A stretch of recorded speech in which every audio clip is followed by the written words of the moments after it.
네, 안녕하세요. 자버TV입니다. 제가 지난번에 영상에서 밑밥 굉장히 최저가로 구매하는 방법에 대해서 제가 영상을 준비했었고요. 오늘 바다 낚시 관련해서 밑밥과 뭐 밑밥의 크릴을 사용하는지에 대한 사용 여부와 진짜 크릴을 썼을 때 조과가 좋은지 제가 정확히 한번 짚고 넘어가야 될 것 같아서 비슷한 영상을 준비해 봤어요. 일단 바다 낚시 같은 경우는 우리나라에서 바다 낚시가 활성화되기 시작한 건 1990년대부터 시작이 됐습니다. 그러니까 굉장히 좀 뭐 제 나이로 봤을 때도 뭐 거의 뭐 한 40년 가까이 됐죠. 예, 그 당시에 바다 낚시는 보통 대부분 배를 타고 나가서 하는 약간 고급 낚시예요. 그러니까 생활 낚시는 아니었어요. 저 어렸을 때까지만 해도 낚시를 한다는 거는 좀 있는 분들이 하는 그런 낚시였지 생활 낚시는 아니었습니다. 뭐 배를 타고 나가서 뭐 고급 어종을 잡는 뭐 그런 낚시였어요. 물론 그 전에도 바다 낚시를 했지만 그것들은 대부분 어부들이 많이 했던 낚시고 일반인이 하는 그런 대중적인 낚시는 아니었어요. 왜냐하면 그 당시에는 먹고 살기 굉장히 어려웠던 시기이기 때문에 저희 아버지 때다 보니까 먹고 살기 굉장히 어려웠던 시대다 보니까 낚시를 취미로 삼을 만큼의 여유는 없었어요. 그러니까 생활 낚시는 아니죠. 그리고 90년대 그렇게 바다 낚시가 90년대 전에는 민물 낚시가 유행을 했었고요. 이제 90년대 들어와서 바다 낚시가 시작을 됐고요. 바다 낚시, 선상 낚시가 시작을 했고 2000년이 들어와서야 이제 좀 약간 대중화됐다고 보시면 돼요. 이제 너나 나나 할 거 없이 낚시를 즐기시는 분들이 많아졌어요. 왜냐하면 생활이 많이 피기 시작을 했거든요. 우리나라 경제가 많이 좋아졌다는 얘기죠. 네, 이제 그런 상태로 이제 낚시 뭐 바다 낚시 역사가 이제 조금씩 시작을 했는데 이제 바다 낚시 하시다 보면 아실 거예요. 민물 낚시도 마찬가지지만 낚시 선수도 있고 낚시 프로도 있어요. 이거 왜 누가 만들었을까요? 예, 정답은 장사꾼이 만들었습니다. 왜? 광고를 자기네 제품 광고를 해야 되는데 광고 모델이 없잖아요. 그러니까 낚시 선수를 만들고 낚시 프로를 만든 거예요. 그래서 지금도 굉장히 잘 나가는 낚시 유튜버님들은 그 낚시 업체에서 낚시 용품 제작하는 업체에서 광고 모델로도 많이 활동을 하세요. 어쨌든 다 장사꾼이 만든 거예요. 그럼 밑밥에 크릴을 섞는다. 이거 누가 만들었을까요? 물론 이것도 장사꾼이 만든 거죠. 밑밥도 장사꾼이 파는 거니까 맞는 얘기겠죠. 그렇다 보니까 장사꾼이 만든 거예요. 이렇게 혼합을 해서 해야지 고기를 잘 잡을 수 있다. 근데 이 밑밥에 크릴을 섞는 거는 대부분 중층이나 바다권에 있는 고기를 겨냥해서 이렇게 하는 거예요. 왜 그러냐면 크릴을 한 장 떼어서 바다에다가 던져 보시면 굉장히 바다 위에 둥둥 오래 떠 있을 것 같지만 예상보다 생각했던 것보다 굉장히 하강 속도가 빠릅니다. 심지어는 바늘보다 하강 속도가 더 빨라요. 크릴의 무게가 바늘 무게를 능가한다는 얘기죠. 근데 학꽁치 같은 애들은 수면에서 50cm 아래에 있거든요. 근데 밑밥에 크릴을 섞는다? 과연 애들이 그 크릴을 받아먹을 수 있을까요? 밑밥을 투척하면 학꽁치들이 흩어집니다. 흩어졌다가 다시 모여요. 아마 그때는 이미 크릴은 50cm 더 밑으로 하강해서 바닥을 찍고 있을 겁니다. 그럼 결국에는 학꽁치들이 그 밑밥에 있는 크릴을 받아먹지 못해요. 그리고 제가 예전 영상을 보시면 학꽁치는 머리가 그 크릴에 대가리가 없으면 먹지를 못합니다. 일단 먹지를 못해요. 살아있는 먹이로 생각을 하지 않아요. 그래서 먹지가 않습니다. 근데 아시겠지만 크릴에 밑밥 섞을 때 좀 많이 으깨지시죠? 이제 크릴이 많이 가크릴을 사용하다 보니까 다 으깨져요. 머리도 떨어지고 뭐 대가리도 떨어지고 몸통 따로 꼬리 따로 뭐 이렇게 다 분리가 돼 버립니다. 그냥 학꽁치가 먹겠냐고요. 실제로 학꽁치의 그 밑밥에 크릴을 써서 제가 한번 해 봤어요. 해 보고 나서 학꽁치를 잡아 가지고 배를 따 보면은 배를 따서 내장을 커트칼로 싹 잘라서 안을 확인해 한번 봤습니다. 과연 크릴을 얼마나 먹었을까? 한 개도 못 먹었어요. 그냥 파우더하고 빵가루밖에 없습니다. 실질적으로 학꽁치는 그걸 못 받아 먹는다는 얘기예요. 낙하 속도가 빠르기 때문에. 근데 제가 말씀드렸다시피 학꽁치는 수면에서 50cm 아래에 있다고 했어요. 근데 왜 장타 학꽁치 킬러, 자버TV가 얘기하는 장타 학꽁치 킬러는 왜 목줄을 1.5m나 주냐? 응? 근데 제 채비는 1.5m를 주던 3m를 줘도 수심 50cm까지밖에 떨어지지 않습니다. 물론 조금 더 떨어질 수는 있지만 대부분 50cm권에서 머물러요. 왜냐면은 위쪽에는 경심줄 4호가 50cm 정도 받쳐주고 있습니다. 경심줄 4호 정도면은 예, 장타 학꽁치 킬러가 기울어지는 것도 방지할 수 있고요. 그리고 캐스팅 했을 때 목줄이 원줄에 말리는 형상도 막을 수 있고요. 10호 도래와 학꽁치 전용 바늘 6호 그리고 크릴까지의 무게를 감당할 수 있는 부력이 있습니다. 그거를 제가 그거를 실험을 통해서 여러분한테 전달을 한 건데 그 실험을 하는데도 굉장히 시간이 오래 걸렸어요. 진짜 실제로 낚시 가서 낚시는 못하고 이 실험마다 하다가 오는 경우도 굉장히 많았거든요. 예, 정확한 거예요. 정확한 채비를 하는 겁니다. 뭐 예전에 제가 뭐 던질지 염주치 채비 이렇게 만들었어요. 물론 그것도 만들기는 쉬워요. 던질지에다가 그냥 염주치 채비하면 따로 1,000원짜리 하나 사가지고 엮어가지고 그냥 캐스팅하면 되거든요. 근데 그거는 시인성이 그렇게 좋지 못했어요. 시인성이 많이 좋지를 못해서 이 솔직히 장타 학꽁치 킬러 같은 채비 저도 만들고 싶었는데 만들 수 있는 방법이 많이 없어가지고 좀 오래 고심을 하다가 장타 학꽁치 킬러를 딱 샀어요. 이게 금호조침에서 만든 건데 제가 뭐 금호조침 광고하는 건 아니지만은 잘 만들긴 했어요. 근데 문제는 금호조침 제품을 그냥 그대로 쓰시면 분량이 좀 많아요. 잘 떨어져요. 잘 떨어져서 저는 보완되는 이 장타 학꽁치 킬러를 보완하는 방법도 유튜버의 제 채널에 올렸습니다. 그 채널을 보시면은 만드는 방법 나와 있으니까 그걸 보시고 참고하시면 돼요. 예전에 던질지 염주치 채비보다 훨씬 더 좋고 사용하기가 훨씬 좋습니다. 자, 그리고 학꽁치 이렇게 1.5m, 1.5m 이렇게 길게 쥐는 이유가 있습니다. 자, 이렇게 캐스팅을 하고 나면 이런 식으로 돼요. 조류가 오른쪽으로 흐르면은 물론 바늘과 목줄도 오른쪽으로 이동을 해요. 근데 학꽁치가 대체적으로 이 조류 방향에서 와가지고 이 바늘을 먹는 게 아니라 이 미끼를 먹는 게 아니라 반대 방향에서 조류를 헤치면서 와가지고 이 미끼를 먹는 겁니다.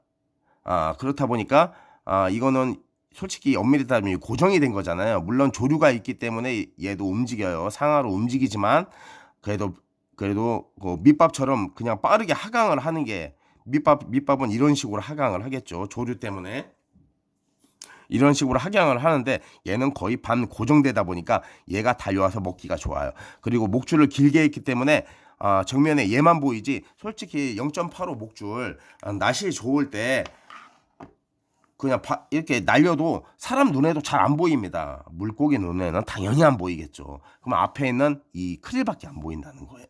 그래서 달려와서 이 크릴을 먹는데 어떻게 먹냐? 자, 학꽁치 주둥이는 아래턱이 길고요. 위쪽 입술이 좀 짧습니다. 정면으로 와서 먹는 게 아니에요. 제가 손으로 보여드릴게요. 자, 이게 크릴이라면 자, 얘네들이 와서 이렇게 먹는 게 아니고 옆으로 먹습니다. 주둥이가 이렇게 턱이 튀어나왔기 때문에 옆으로 먹게 돼요. 그래서 이게 사람 입 모양이라고 치면 입꼬리 부분에 바늘이 걸려 있는 걸 볼 수 있어요. 학꽁치를 실질적으로 잡으시면은 물론 학꽁치를 이렇게 잡으시면은 이 위쪽에 걸릴 때도 있고 이 아래 턱에도 걸릴 때 있는데 이런 경우는 흔하지 않고요. 대부분 이 입꼬리 쪽에 바늘이 걸려 있는 경우가 굉장히 많을 겁니다. 왜냐하면은 미끼를 옆으로 먹기 때문에 그런 거예요. 예. 그래서 저 같은 경우는 이 채비를 사용하면은 1.5m를 줘서 이제 학꽁치 시야를 가리기 위해서 학꽁치 시야에 이게 목줄이 아니다. 목줄이 아니라 얘만 자연스럽게 상하로 이동하면서 가는 이 미끼를 보여주기 위해서 이걸 사용을 하는 겁니다. 그러니까 오늘의 요점은 뭐냐? 크릴을 사용한다는 거는 장사꾼이 만들어내는 거예요. 낚시하시는 분들이 만들어낸 게 아니라 대부분 다 장사꾼들이 만들어내서 판매할 목적이기 때문에 그렇게 소문을 낸 거고 실질적으로 낚시해서 밑밥에 크릴을 사용해서 많이 잡았다 하시는 분들은 그건 기분 탓인 거예요. 그날 마침 학꽁치가 많이 들어와서 잡힌 것뿐이지. 그리고 다른 때 그렇게 크릴 쓴 밑밥을 던져서 아마 잡기도 쉽지가 않았을 겁니다. 학꽁치가 없을 때는요. 밑밥을 백날 치셔봐야 안 잡혀요. 예, 절대 안 잡힙니다. 그리고 잠시만요. 잠깐만 영상을 잠깐 끊을게요. 네, 저는 이제 인제 이런 식으로 낚시를 하고요. 인제 낚시를 인제 채비를 보관할 때는 이 도래에서 이 목줄만 이렇게 제거를 합니다. 이 도래에서 이 목줄만 이렇게 제거를 해요. 제거를 하면은 이 도래까지 경심줄에서 도래 이 부분만 따로 보관을 합니다. 이 원줄 이쪽에 연결된 원줄도 잘라 주고요. 얘만 보관을 해요. 얘만 수돗물에 헹궈 가지고 마른 수건으로 잘 닦아 주시고 차에다 그냥 박아 놓으신 다음에 낚시 올 때 여기다가 원줄 연결하고 여기다가 목줄만 연결하고 바늘만 연결하면 채비가 굉장히 빠른 시간에 완성이 돼요. 이런 식으로 사용을 하시면 솔직히 한 1 년에서 2년 정도 뭐 영구적이진 않겠지만 굉장히 오래 삽니다. 뭐 배송비 포함하면 한 개당 한 5,000원씩 돼요. 물론 뭐 최저가로 사면은 4,200원인데 배송비가 3,000원 정도 붙거든요. 그러니까 한 개 사시면 좀 손해죠. 한 5개 정도 사시면은 배송비 포함해 가지고 한 개당 한 5,000원씩에 아마 구매가 가능할 겁니다. 물론 낚시점에서 사면 더 비싸요. 그러니까는 인터넷으로 구매하시는 거를 추천드립니다. 물론 인터넷도 낚시 장사꾼이 파는 거니까 그렇게 사시면 될 것 같아요. 제 채비 채널에서 검색하시고 장타 학꽁치 채비 제가 만드는 대로 만들어서 사용을 하시면 굉장히 오래 쓸 수 있다는 거. 이 낚시라는 게 돈이 많이 들어가면요 더 이상 취미가 아닌 거예요. 돈 먹는 하마죠. 낚시라는 게 좋은 채비를 물론 쓰는 게 좋지만 돈을 그렇게 많이 쓸 필요는 없습니다. 특히 학꽁치 같은 애들 잡기 위해서 배를 탄다. 이거 엄청난 낭비입니다. 학꽁치 같은 애들을 잡기 위해서 섬을 그것도 뭐 육지도 같은 섬을 나간다. 육지도 한산도까지 배를 타고 나간다. 차를 끌고 배보다 배꼽이 더 큽니다. 그냥 곤니도 들어가셔가지고 곤니도 솔직히 차는 못 끌고 들어가요. 왜냐면은 이게 섬이 워낙에 작아요. 솔직히 섬 끝에서 끝에까지 걸어서도 진짜 몇 분 안 걸리는데 차를 어떻게 끌고 들어갈까요? 도로도 없습니다. 솔직히 도로도 없다 보니까 차 못 끌고 들어가고요. 그러니까 그냥 삼덕항에다가 주차하시고 한 두세 시간 낚시하고 나서 나오시면 돼요. 어차피 솔직히 두세 시간만 하셔도 한 시간만 해도 진짜 많이 잡습니다. 하루 먹을 만큼 잡아요. 왕복 4,000원입니다. 가성비도 이런 가성비가 없어요. 제가 예전 영상을 보셔서 알겠지만 12월 중순부터 시작을 해서 3월 말까지 학꽁치가 계속 나옵니다. 안 나오는 날이 없습니다. 그냥 아주 끊임없이 나와요. 여기저기 포인트 찾아서 헤매실 필요가 없고 여기저기 가서 꽝치실 필요도 없습니다. 그냥 거기 들어갔다 나오시면 됩니다. 아주 간단해요. 물론 뭐 고급 어종인 감섬돔 잡기 위해서 가시는 분들도 있고 뭐 전갱이나 고등어 잡으러 가시는 분도 있는데 그래봐야 낱말입니다. 낱말이 잡으러 거기까지 간다는 건 좀 약간 좀 문제가 있고요. 차라리 저 같은 경우는 가성비 좋게 그냥 학꽁치나 한 3, 40마리 잡아가지고 오는 게 훨씬 이익이라고 생각이 듭니다. 오늘 영상은 이게 끝이고요. 제가 사실은 얼마 전에 학꽁치 낚시를 하러 곤리도에 또 들어갔었는데 이게 진짜 제가 오전에 들어갔는데 이 곤리도가 섬이다 보니까요. 제가 예전에 1월 달부터 3월 달까지 영상 올렸을 때도 말씀드렸지만은 아무리 날씨가 좋은 날도 바람이 많이 안 분다고 이렇게 낚시 어플에는 나와 있는데 막상 아침에 가면요. 바람 엄청나게 많이 붑니다, 진짜. 무슨 강풍이고 섬이 좀 낮아서 그런지는 몰라도 뒤에서 오는 바닷바람을 막아주지를 못하는 것 같아요. 그러니까 강풍이 굉장히 많이 불어요. 한 점심때쯤에 가셔야 그래도 좀 약간 장판이라고 볼 수 있습니다. 아침에 진짜 물 들어올 때 가시면요. 바람 엄청나게 강합니다. 진짜. 말도 못하게 강하고요. 웬만하면은 그 난간 위에서 하시는 걸 추천드리지 않아요. 진짜 저도 몸무게가 꽤 나가는 편인데 저도 날아갈 정도예요. 그러면 굉장히 위험합니다. 빠질 수도 있기 때문에 구명조끼 꼭 입으셔야 되고요. 그리고 좀 안전하게 하시는 게 좋아요. 좀 위험할 수도 있습니다. 오전에는 아무래도 진짜 바람이 너무 강합니다. 일단 제가 많이 해봤는데 일단 너무 강해서 낚시하기는 좀 힘들어 보였어요. 그러니까 초보자분들은 더 못 잡으시겠죠. 일단 오늘 제가 그때 영상은 몇 컷 안 되기 때문에 그냥 몇 컷 그냥 여기서 같이 올려서 영상을 올려서 이렇게 마무리를 하겠습니다. 오늘 제 영상이 좀 도움이 되셨으면 좋겠어요. 제가 좀 말을 좀 많이 하고 영상이 좀 깁니다. 저도 알아요. 진짜 영상이 길어요. 이게 많이 알려드리려고 하다 보니까 솔직히 현지에서 장타 학꽁치 킬러 제 구독자를 만나시면은 제가 진짜 한 몇 분만 해도 고수로 만들어 드릴 수 있습니다. 진짜 이게 입으로 설명하는 것보다 직접 몸으로 격 몸으로 제가 직접 가서 가르쳐 드리면 진짜 3분 만에 저보다 더 고수가 됐을 수 있어요. 근데 이게 입으로 설명하려다 보니까 너무 어렵습니다. 다른 유튜버님은 어떻게 그렇게 설명을 잘하는지 좀 배워야 돼. 아직도 배울 게 굉장히 많은 것 같아요. 자, 오늘 영상은 여기서 마치도록 하겠습니다. 저는 한 다음 달 정도에 한 1월 달에 또 곤리도에서 저도 다른 데 안 갑니다. 왜냐면은 그 시기에는 곤리도밖에 나오는 데가 없습니다.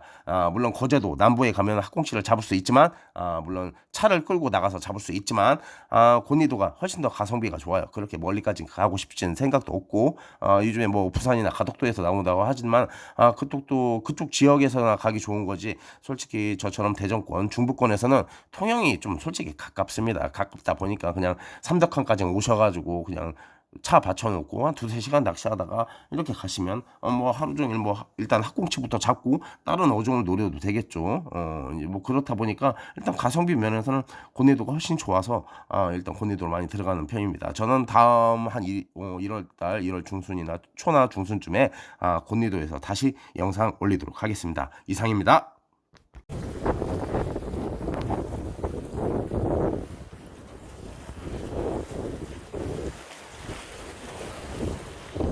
히트 또 잡았다. 아이고 학꽁치 풍년. 곤리도 학꽁치. 아이고 곤리도 학꽁치 또 잡았습니다. 곤리도 학꽁치 연속 히트. 밑밥도 필요 없습니다 여러분. 그냥 밑밥 필요 없어. 밑밥이 필요가 전혀 없습니다. 그냥 담그면 나옵니다. 다시 한번 해보겠습니다. 학꽁치.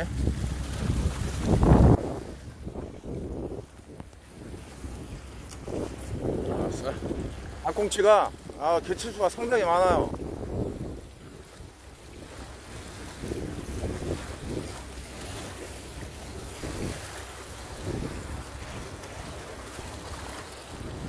히트.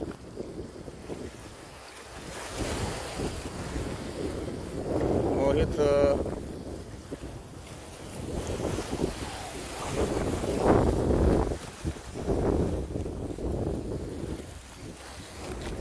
또 잡았습니다. 학꽁치.